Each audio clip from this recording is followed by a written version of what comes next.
ఒక ప్రభుత్వ ఉద్యోగి ప్రజలకి సేవ చేయడానికి ఉంటారు తప్ప రాజకీయ నాయకులకు బానిసలుగా కాదనేది ఈరోజు ఈ ప్రభుత్వంలో ఉన్న పెద్దలు గుర్తించాల్సిన అవసరం ఉంది. ఇది పూర్తిగా నిన్న జీవీఎంసీ ఎస్సీ గోవిందరావు గారి యొక్క మరణం ఈ వ్యవస్థ చేసిన హత్య, ఈ ప్రభుత్వం చేసిన హత్యగా మనం భావించవచ్చు. ఒక ప్రభుత్వ ఉద్యోగిని జీవీఎంసీ కమిషనర్ కానీ జీవీఎంసీ మేయర్ కానీ లేకుండా ఏ అధికారంతో పట్టాభి రివ్యూ నిర్వహిస్తారు? మీకు ఏం అధికారం ఉందని నిన్న అతన్ని వేధించి మనోవేదనకు గురి చేసి అధికార మదంతో అతను చనిపోయే పరిస్థితిని తీసుకొచ్చిన విషయాన్ని మేము తీవ్రంగా ఖండిస్తూ ఉన్నాం. ముఖ్యంగా ప్రజాస్వామ్యంలో ప్రభుత్వ ఉద్యోగులు ప్రజలకి జవాబుదారీతనం తప్ప రాజకీయ నాయకుల యొక్క స్వలాభాలకి, రాజకీయ నాయకుల యొక్క ఆర్థిక వ్యవహారాలు చక్కబెట్టడానికి కాదు. కేవలం ఎస్సీ గారు ఒక ఆనెస్ట్ పర్సన్ అని ఏదైతే కూటమిలో ఉన్న ఒక కాంట్రాక్ట్కి సంబంధించి ఈ ప్రభుత్వంలో ఉన్న రాజకీయ నాయకులకి అనుకూలంగా వ్యవహరించలేదనే కారణంతో ఆయన పైన తీవ్రమైన ఒత్తిడి తీసుకొచ్చి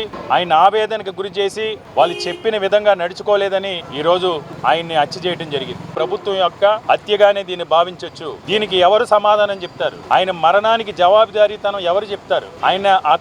ఆ కుటుంబానికి ఆయన లేని లోటుని ఎవరు తీరుస్తారు? ఈ రాష్ట్రంలో ఇదే విధంగా ఉంటే ఈ రాష్ట్రంలో ఉన్న ప్రభుత్వ ఉద్యోగులకి మీరు ఏ రకంగా భద్రత కల్పిస్తారు? ఈ రాష్ట్రంలో ఉన్న ప్రభుత్వ ఉద్యోగులు ఇలాంటి సంఘటన వల్ల వారు ఒక అభద్రతా భావంతో ఉంటే వారికి భరోసా ఇచ్చే వ్యవస్థలు ఈ రాష్ట్రంలో ఎక్కడున్నాయి? ఇది చాలా దుర్మార్గమైన చర్య. దీనిపైన ఎవరైతే అక్కడ కార్పొరేటర్ ఉన్నారో, ఎవరైతే అక్కడ స్థానిక శాసనసభ్యులు ఉన్నారో, ఎవరైతే ముఖ్యంగా ఈ కోమటిరెడ్డి పట్టాభి అనే అతను గతంలో కూడా ఇదేదో రాచరికం అనుకుని, అధికారం శాశ్వతం అనుకుని, ఇది ప్రజాస్వామ్య విలువల్ని పక్కన పెట్టి, రాజ్యాంగ విలువల్ని పక్కన పెట్టి ఒక రాచరిక వ్యవస్థల గతంలో కూడా ఇదే విధంగా విశాఖపట్నం వచ్చి ఇదే విధంగా రివ్యూలు నిర్వహించి అధికారుల మీద జులుం ప్రదర్శించడం జరిగింది. అసలు ఈ నగరంలో మేయర్ లేకుండా, కమిషనర్ లేకుండా ఒక జోనల్ కార్యాలయానికి వెళ్లి రివ్యూ నిర్వహించి హక్కు ఈ పట్టాభికి ఎవడిచ్చాడు? అంటే మీకు అధికారం ఉంటే మీ ధనదాహం కోసం, మీకు నచ్చిన వ్యక్తులు కాంట్రాక్టులు ఇప్పించడం కోసం ఇది రాచరికం అనుకుని మీకు నచ్చిన విధంగా ఈ వ్యవస్థలన్నింటినీ కూడా మీరు భ్రష్టుపరిస్తారా? ఇంత దుర్మార్గానికి మీరు పూనుకుంటారా?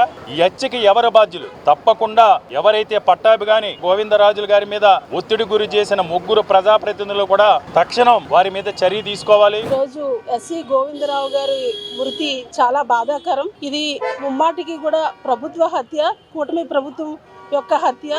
ఒక ప్రభుత్వ ఉద్యోగిని చెమట్లు పడుతూ నాకు కొంచెం 10 నిమిషాలైనా రిలీఫ్ ఇవ్వండి అని అన్నా కూడా పట్టించుకోకుండా ఆ పట్టాభి గారు, అలాగే పల్లా శ్రీనివాస్ గారు వీళ్ళందరూ కూడా అతన్ని వేధించి అతను మృతికి కారణమయ్యారు.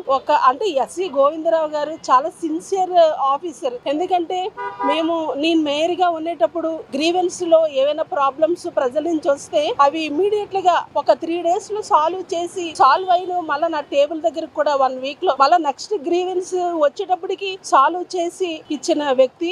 దుర్మార్గమైన చర్య వల్ల ఇవాళ అతను చనిపోవడం అన్నది చాలా బాధాకరం.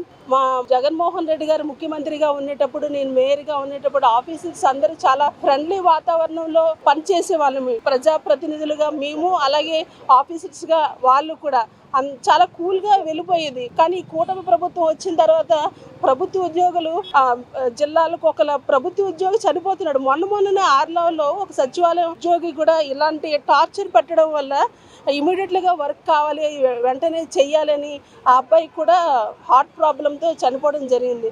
మెంటల్ గా అంటే వాళ్ళని చాలా క్రూరంగా మాట్లాడి వాళ్ళని చాలా హింసిస్తున్నారు. చాలా బాధాకరం. వాళ్ళ ఫ్యామిలీ యొక్క బాధ తీర్చలేనిది. మరి ఈ రోజు విశాఖపట్నంలో జరిగినటువంటి సంఘటన దుర్మార్గం, అమానుషం.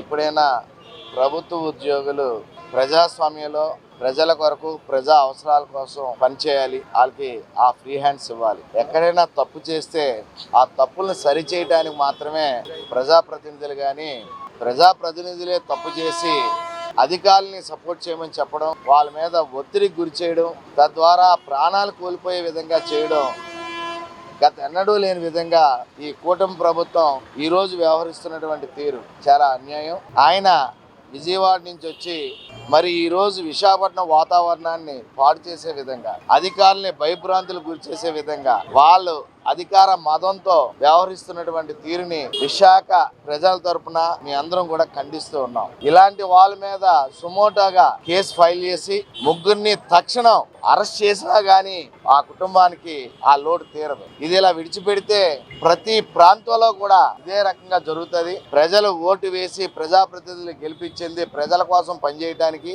ఆ ప్రజల కోసం పనిచేసే అధికారుల్ని పనిచేసే విధంగా గాడిలో పెట్టడానికి ప్రజలు మనకు ఓట్లేశారు. దాన్ని విస్మరించి మీరు చేస్తున్నటువంటి దుర్మార్గపు చర్యల్ని తీవ్రంగా మేము ఖండిస్తూ ఉన్నాం. సుమోటోగా కేసు తీసుకొని తక్షణం వాళ్ళ ముగ్గురిని అరెస్ట్ చేయాల్సినటువంటి ఆవశ్యకత ఈ ప్రభుత్వం మీద ఉంది. లేకపోతే ప్రజా సంఘాలు కానీ ప్రజలు కానీ ఉద్యోగులు కానీ ఈ ప్రభుత్వం మీద తిరగబడతారని చెప్పి హెచ్చరిక చేస్తూ ఉన్నాం.